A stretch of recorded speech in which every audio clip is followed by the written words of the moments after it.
Over a single 160-day cycle, an acre of these snake gourds can generate 4 to 5 lakh rupees in net revenue. This high-value harvest depends on surviving the monsoon season, a time when heavy rains typically saturate the soil and destroy entire crops through rapid root rot. Launching this cycle requires an initial investment of roughly 25,000 rupees. Most of that capital is spent upfront on the bamboo poles and wire mesh used to build the support trellis. Resilience begins with the seeds. Farmers source traditional heirloom varieties, often preserved within families for over 60 years, because these genetics carry a natural resistance to local diseases that commercial hybrids lack. Large-scale profitability relies on pairing these hardy genetics with a specific farm architecture designed to remain productive even during extreme weather. Field preparation is the most common point of failure. Rushing the plowing phase traps moisture and pathogens in the earth, creating a perfect environment for crop-killing bacteria.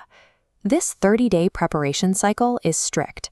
Plow with a cultivator, wait 15 days, till with a rotavator, wait 15 days, then finish with the cultivator. These gaps allow summer heat to dehydrate and sterilize the soil, evaporating moisture and killing pests before planting.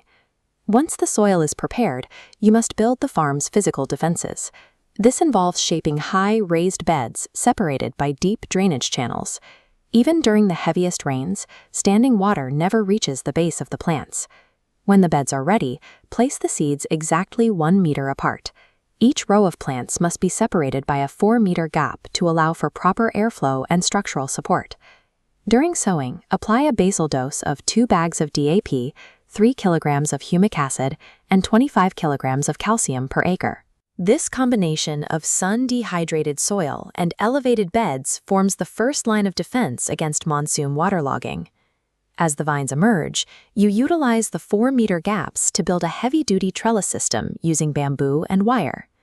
Once the vines climb and cover this overhead structure, manual weeding becomes both physically impossible and unnecessary.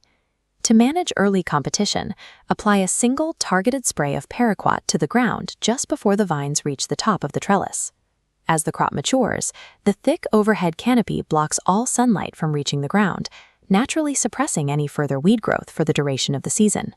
Investing in this early structural setup and a single spray eliminates the need for expensive manual labor throughout the harvest phase. When the monsoon peaks, the farm faces its most persistent threat: root and stem rot. Instead of just spraying the leaves, pour the medicine directly onto the thick base of the stem, ensuring it saturates the entire underground root zone. Use a mix of azoxystrobin and tebuconazole, or a reliable copper-based alternative, for this drench. This application forces the root system to expand its reach while forming a chemical shield against waterborne pathogens.